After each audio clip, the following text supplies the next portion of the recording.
प्यारे बच्चों अस्सलाम वालेकुम। तारीख आज 26 मई 2021। क्लास हमारा 9th है और मजमून उर्दू। तो मौजू जो आज हमारा है वो है कृष्ण चंद्र, तो उनकी हालत ज़िंदगी और अदबी कारनामे। कृष्ण चंद्र 23 मई 1913 ईस्वी में भरतपुर राजस्थान में पैदा हुए। कृष्ण चंद्र जो थे 23 मई 1913 ईस्वी को राजस्थान में एक जगह का नाम भरतपुर है, तो वहाँ पैदा हुए। वालिद का नाम गौरी शंकर चोपड़ा था। तो कृष्णचंद्र के वालिद जो थे, उसके बाप जो थे, उसका नाम था गौरी शंकर चोपड़ा, और वो एक मेडिकल ऑफिसर थे। वो हेल्थ के महकमे में मुलाजिम थे, डॉक्टर थे।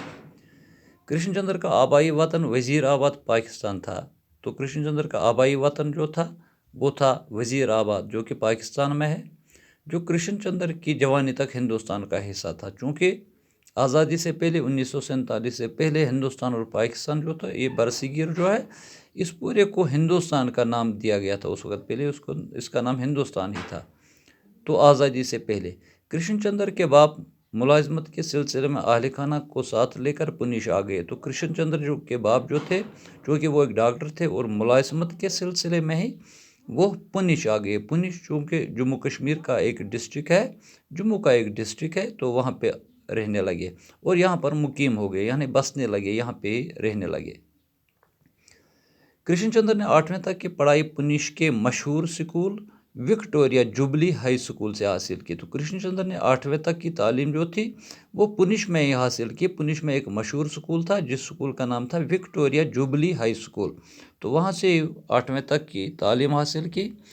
आला तालीम के लिए लाहौर जाना पड़ा। लाहौर चूँकि पाकिस्तान में है, तो उसको फिर आला तालीम हासिल करने के लिए पुनिश से लाहौर जाना पड़ा, जहाँ पर उन्होंने FSC करने के बाद BA कर लिया। तो वहाँ उसने बहुत सारी डिग्रियाँ की है। पहले FSC किया और उसके बाद बैचलर ऑफ आर्ट्स हो गए, यानी ग्रेजुएशन भी वहाँ की।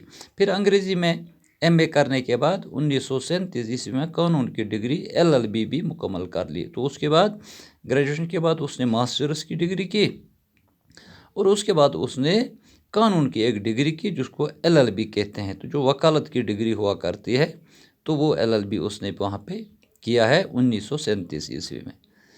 कृष्णचंद्र का शुमार उर्दू के मुख्तसर अफसाना के अहम मेमारों में होता है। तो कृष्णचंद्र जो है, ये भी जो उस वक़्त के मशहूर अफसाना निगार थे, उनमें इसका शुमार भी होता है, बल्कि उन्हें एशिया का सबसे बड़ा अफसाना निगार भी करार दिया गया। इतना ही नहीं, बल्कि कृष्णचंद्र जो थे उसको एशिया का सबसे बड़ा अफसाना निगार कहा जाता था।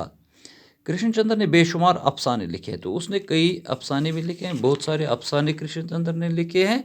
तो उनमें कुछ मशहूर अफसाने उसके ये है: 2 फरलांग लंबी सड़क, ज़िंदगी के मोड़ पर, बालकुनी, अन्नदाता, कचरा बाबा वगैरह इनके बेहतरीन अफसानों में शुमार होते हैं। तो ये इसके बहुत सारे अफसाने हैं जो बहुत मशहूर हुए।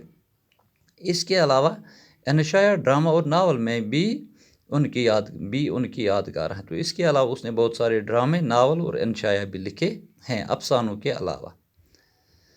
इब्तिदा में उनके अफसानों पर रोमानियत का गलबा था।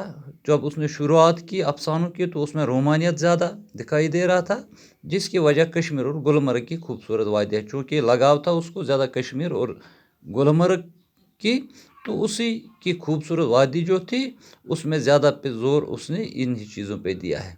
बाद में उन्होंने हकीकत निगारी की तरफ रुजू किया, लेकिन बाद में हकीकत निगारी जो थी, अपने अफसानों में उसने हकीकत निगारी की तरफ रुजू किया है।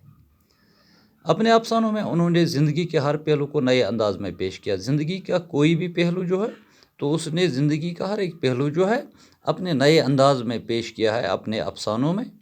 कृष्णचंद्र के अफसानों की एक खूबी यह भी है कि उसके अफसाने जो हुआ करते थे, उनमें एक ख़ास खूबी यह भी थी कि उनके अफसानों में माजी, हाल और मुस्तकबल को मरबूत करके पेश किया गया है। कि उसके अफसाने जो थे उसमें तमाम ज़िंदगी के हालात उसने थे, उसमें माजी, हाल और मुस्तकबल। माजी वो ज़माना है, गुजरा हुआ ज़माना, हाल हो गया जो इस वक्त चल रहा है, और मुस्तकबल आने वाला ज़माना। इन तीनों ज़माने के बारे इसमें पेश किया है, अपने अफसानों में पेश किया है उसने।